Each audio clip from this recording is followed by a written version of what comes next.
a couple weeks ago Really? when when we brought up the whole thing about having this VHS.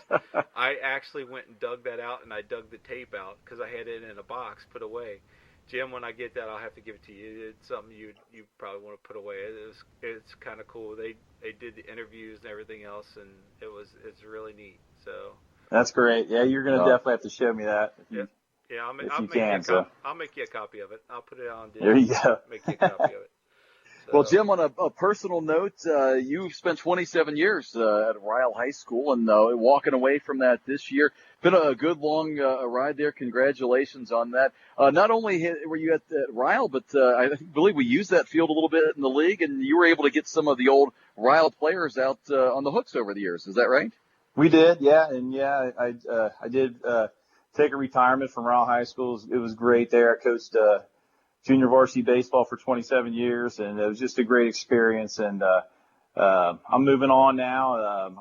I retired, and then I got the athletic director's job at Villa Madonna, which is also a tiny Catholic school over here on this side of the river. It's great school, and I'm looking forward to that. But we used to use Ryle out there, and I know most of the Ohio guys didn't like getting all the way down there and playing there, but we used that when I was on the White Sox and a couple of I think a couple Astro games or Oriole games, I can't remember. But yeah, we through the years we've had some Ryle guys play. I can remember playing down there a couple times against you guys. I guess that's kind of the equivalent of you driving to Middletown when the Hooks used to use Middletown as their home field. That's right. I always kidded Crafty. I'm late because the flight just got in the Middletown Airport. Yeah, long way in. Yeah, no kidding. No doubt. So I mean that's one part of the from one part of the spectrum to the other. So, but anywhere we can play, right, Jason? Yeah, exactly. Anywhere we can play, I'm happy. It doesn't matter where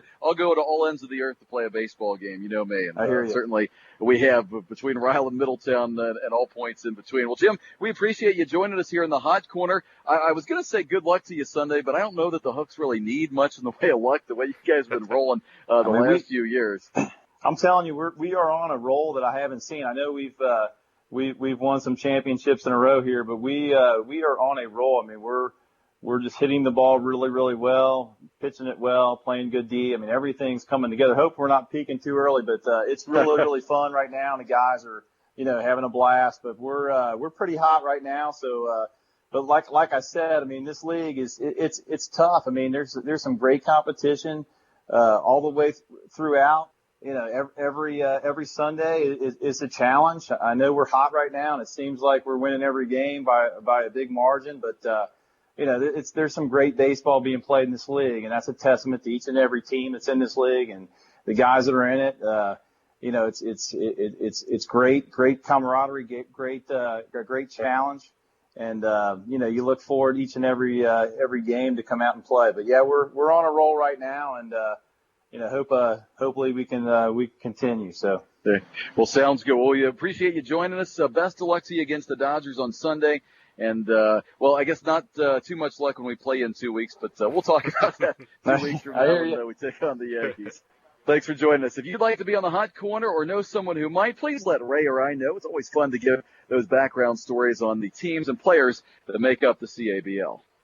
And looking ahead to this week, a lot of great games on the schedule, and we'll start out on Sunday. You've got out at McNicholas High School, the Brewers taking on the Meridians, 9:30 start time for you there. Out at Testerman, the New Carlisle Knights invade Testerman Park to take on Deerfield. The Deerfield sweep on Wednesday. They'll try to keep that going and make it 3 in a row as they play host to the Knights.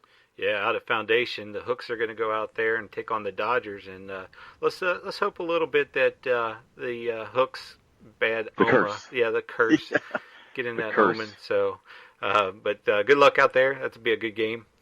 Sycamore High School, we got the Suds and the Dragons going there at Sycamore. And you go out at Heritage Park, the Tigers take on the Expos. These teams have been rained out twice already. I think they're just hoping, crossing their fingers, they can finally get one in. Third time's a charm. Isn't that what they say, Ray? Usually. We'll see how Mother Nature likes that or not. Mother Nature doesn't always follow those rules. Exactly. Hustle and Reds get it on out of Brian Wilson Field out in Batavia, so that should be a good ball game. They played earlier in the year John Kennedy hit a tie-breaking home run in the 7th inning to lead the Reds to a 3-2 win behind the pitching of Jeff Muse the first time they played. So Reds trying to get out the brooms and get that season sweep. Meanwhile, the Hustle, well, they've struggled. They've lost some tough ones lately, and boy, they're a better team than their record will show. I can tell you that. In fact, both of these teams better than their record would indicate. But so that should be a pretty good ball game out in Batavia on Sunday. Yeah, that just shows how good the league is getting, and all the other teams that are in there. You know, you got teams like this that were easily in the top 8 and before, and now we're all struggling, and it's back and forth. Anybody can beat anybody. So. But we got out at Finneytown. The Orioles are going to go in there and try to take on the Sting. Sting seems to own Finneytown, so we'll see what comes out of there. See if the Orioles get their bats back out. Out at Loveland, we got you guys are taking on the Flying Tigers there out at Loveland. That's always a tough game when you take on the Flying Tigers. You really never know who they're going to have on a given day, and it's kind of like most teams, right? Depending on what personnel shows up, boy, they could give you a hard time. In fact, we saw Flying Tigers beat the Reds, I think, a couple weeks ago, and they've given some other teams some pretty tough games. So we're not going to go in there and underestimate them. That could be a game that gives us some fits. So certainly they're a better team than their record would indicate as well. So going to be a tough game out at Loveland. You guys have a tough one taking on a red-hot Dayton Braves team Sunday morning at Franklin. Yeah, that's going to be a tough game. I'm looking forward to playing that one, and hopefully it's not too hot out that morning, and maybe we can come out and knock out them Braves. So see how. Yeah, the Braves with some good wins so far this season, and that should be a good matchup. And as we always like to say, that's a rivalry that spans back quite a ways, even back to the old Dayton League between the Colts and the Braves. So renewing that rivalry as well. And the last game on the docket on Sunday involves the Mudcats and the Bulls at Schuler, 10 o'clock start time. And Ray, this game may well have been one of the bigger upsets so far of the 2019 season. This matchup, I should say, they played back, I'm going to say about a month and a half ago, and the Mudcats went into Schuler, knocked off the Bulls by a final score of 8-5. Can they do it again? Good question. So we'll see.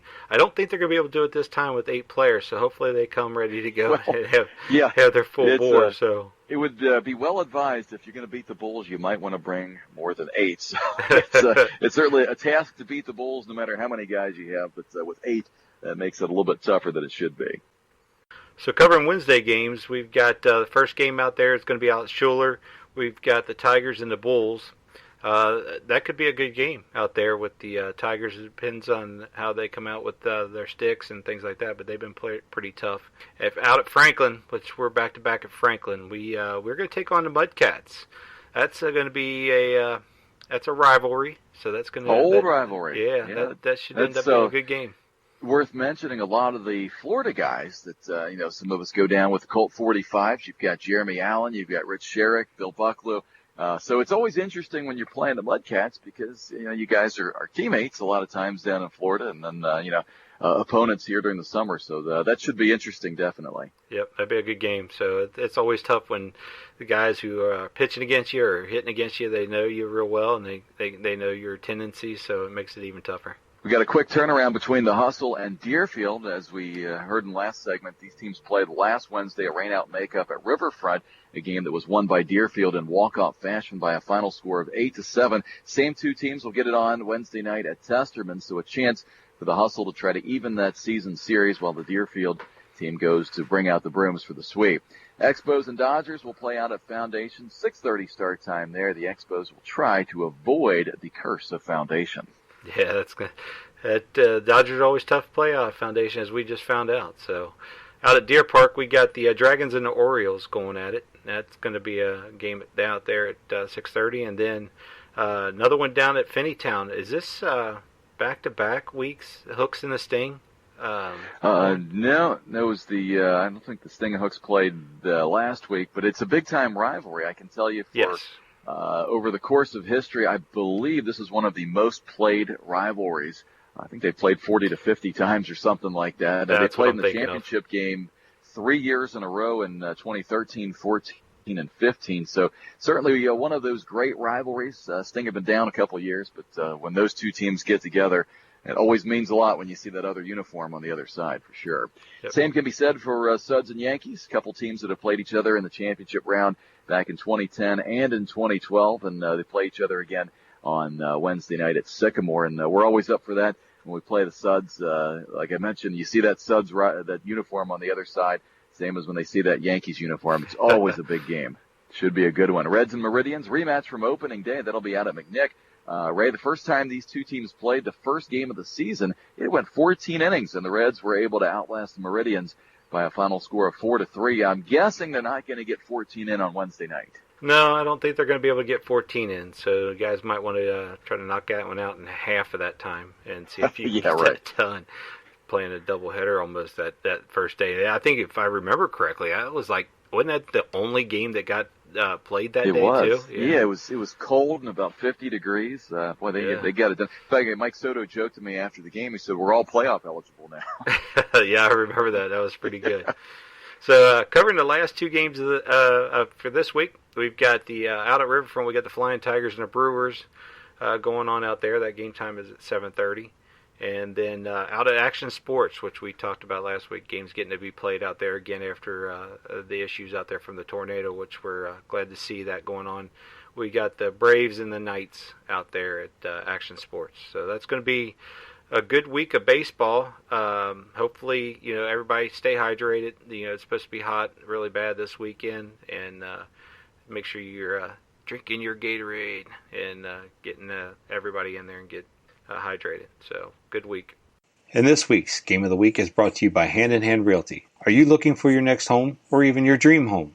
Call Hand in Hand Realty of Kentucky and let them help you get into that home today. Hand in Hand Realty is independently owned and operated and has 5 locations to provide you the service you deserve.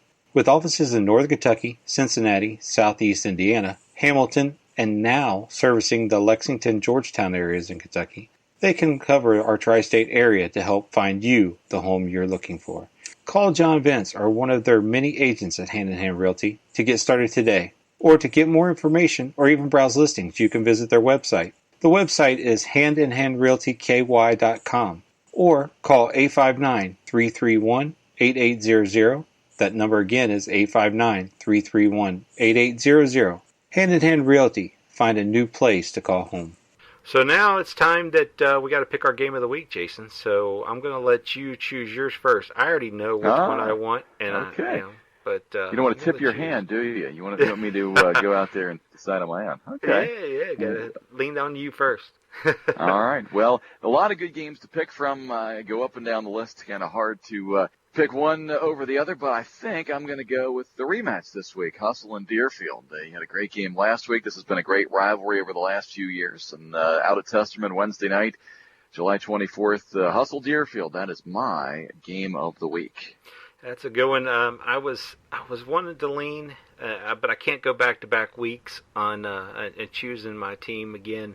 Although last week's choice was turned out to be a good game, it just didn't end up on my favor. But I'm going to go with this week. I think I'm going to go with the Hooks and the Dodgers out of Foundation. I want to see how the Dodgers play out Foundation against the Hooks.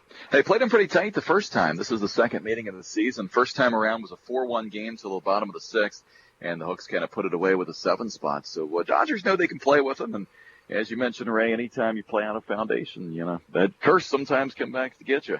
You never know what's going to happen out there. Well, speaking of good baseball, there will be some good baseball out at Foundation on August 29th, Thursday, August 29th, the CABL All-Star Game, 7:30. The game will start there, and our good friend Scott Compton organizing the efforts again this year. So we wanted to make sure we gave that a shout. Even if you're not playing in the game, we'd love to have you guys out there. Scott and the Brew Crew do a great job getting all kinds of booths set up, all kinds of entertainment. I think they had Rosie Red one year. And Ray, you and I both played in this game last year.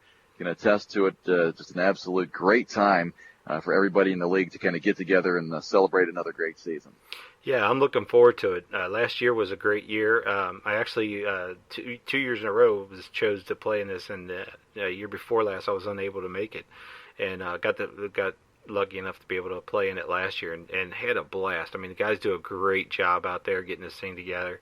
And, besides having Rosie Red out there, we're going to have a couple other celebrities sitting out there doing the game this year. And we'll be, the 2 cutoff men are going to be out there doing the game, and we'll sign autographs, before and after. Just don't bother. No, us I during won't the game. charge for mine. You might have to pay for Ray's, but mine will be completely free. No, this one's going to be a free night. So free on the night. house. This one's going to be There on the you go. house. So get them while you can.